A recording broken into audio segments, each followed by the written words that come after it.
Welcome to KB Diamonds Edu Consult. It's a season of celebration. It's a festive season. I just feel I should share one or two things with my wonderful viewers. This afternoon, we'll be talking about recreational activities and safety. Recreational activities are done for the purpose of relaxation, for pleasure. It can be for exercise or for practicing a particular skills. Recreational activities can as well be for leisure. There are basically uh, two types of recreational activity. It could either be passive, the one that is not requiring more skill, or an active form of recreational activities. When we talk about safety, safety is the condition of protecting one from risk or from danger. We have different types of recreational activities ranging from walking, meditation, picnicking, cycling, dancing, music, reading books, games, board games, and so lots more of recreational activities. To ensure safety during recreational activities, I just feel I need to share some one or two things with us. You can also take your time to review and listen to my previous edition on school alerts to avert drowning. So at least when you listen to it, it's part of a thing that we should always be on our toes to be alerted on. Music. Music, when we listen to music, we should listen to music. As believers, we must listen to music that edifies the body, and though it's for pleasure, but we must be careful so that we don't disturb people.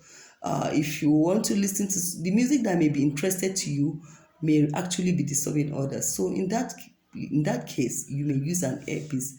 However, as you use the earpiece, you must also know that the loudness, too much of the noise to the ear, can affect the auditory organ. So the use of earpiece is advisable sometimes so that we don't disturb our neighbors. Dancing is also a recreational activity, but it must be done with caution. If you're not familiar with the use of heels and you want to dance on heels, you may find yourself on the floor, and that can result to casualty. Uh, it can also be used for physical fitness. We all know that picnic during this festive time, as you go picnicking, we have to be very sensitive to avoid food poisoning, and we must not overeat. Uh, Overeating can be regarded to, if you are full and you still filling your tummy with food, that is gluttony, and as a result of overeating, it can lead to indigestion, and you actually going to fall sick. So as we take our kids out to eat, we have to teach them to eat in moderacy, and above all, you must avoid food poison. Let's not take things for granted. Don't take things casually from a stranger. When you eat and you leave your food on the table, you come back, you are not expected to take that food again, or you open your drink halfway and you're going out, coming back to drink that drink, it can be very dangerous. Some people have been poisoned by that, so we have to be very watchful. As we go out during this festive time too, we must not forget that our children are very important. As you move around, keep your eyes on your kids. Don't be carried away by partying. Don't be carried away by shopping, so that the children will not stray away and find themselves in the hand of kidnappers or ritualists, God forbid. But it's better we stand on our toes and bear that in mind. Swimming is part of recreational activities and is also a form of exercise. However, as we take our kids for swimming, as we go for swimming, let's make sure that we provide floaters for them, especially for beginners. And if you have a private pool at home, you must try as much as possible to get a sliding door that has a lock to it, or a wired net around the pool, to prevent them, playing roughly or ignorantly into the pool without anybody's awareness. There must also be a demarcating door to the pool side, and this demarcating door, somebody must have the key, and that person will be accountable for whoever picks nor return the key. And this door should be permanently locked, especially when we have underage or kids around. Children can be very inquisitive, they can just move into that environment. Meditation. Reading a book is very important, especially when you read, you learn, you develop yourself. However, as you read, we must read books that edifies our body, not books that will indoctrinate us into bad habits or indoctrinate us into, false doctrine. So we must read books that edifies our body.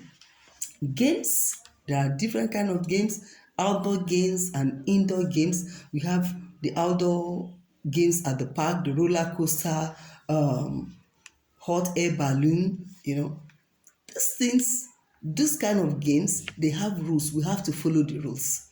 Is either you use your seat belt, if it is you need to put on helmet, you have to follow those rules. Some people have disobeyed, they've taken it casually, and you just find them rolling down and falling down from a high pitch, and the end result of it is death. So we have to be cautious. As you go to the park, let's follow the rules. Those games you cannot perform, you have phobia about it, your head state cannot condone it, please don't do it. Follow all precautions. Don't be careless. Don't follow the crowd. So that we can finish this year well and start 2023 with Thanksgiving. Sports is a means of recreation and is a means of exercise. However, before engaging into rigorous sports, football, handball, and so lot, you must know your health status. If you have BP, you may not be able to do a kind of game that will make your palpation to be so much higher. So once you know your health status, you know the kind of sports or games you engage in, particularly at this time. Oh, you're on vacation, I need to trim down. You have to know what your head can sustain. If your head cannot sustain a very high palpation, or if you have a BP, and you don't take tap on it, and you go on the field playing football, you may end up in the hospital. Another type of recreational activities is skiing, mountaineering, climbing the mountain, climbing gym, multi-pitching climbing. All this needs an expert to guide and put you through. Even if you are in the hot air balloon, you can't go in alone. An expertise, a guy must be there to put you through, to guide you. Don't be too. Don't don't put yourself in danger at this festive time. As you enjoy, you have to do things with caution. Fishing is part of recreational activities. However, if you must go into fishing, you must know how to swim. Some people, I like sitting by the lakeside. You have to know how to swim. If you don't know how to swim, please don't dare it. Okay? You must not dare. It's cycling. Cycling is fun as well, and is a means of exercise, but it must be done with caution. Put your reflective jacket, follow the traffic rules. Don't ride your bike on the opposite direction. It can cause accident. We must follow the traffic rule. And when you're putting on a reflective jacket, if the vehicle is coming behind, they know that, someone is there on the bike, so I need to be on alert. Another thing, finally, as I mentioned, is walking. Walking is a means of exercise, but we have to do it too with caution. If you're going to do a walking exercise, please don't do it in a lonely zone, in a lonely zone, so that you save your life from rapists, from ritualists, from kidnappers. So if you must do your walking, do it in a busy place where at least people can see. Don't go on the bush in a lonely track, all in the name of, I want to do a walking exercise. Until I come your way next time, I wish you Merry Christmas and a prosperous 2023. Thank you. Please subscribe to my YouTube channel, KB Diamonds Edu Consult. Thank you.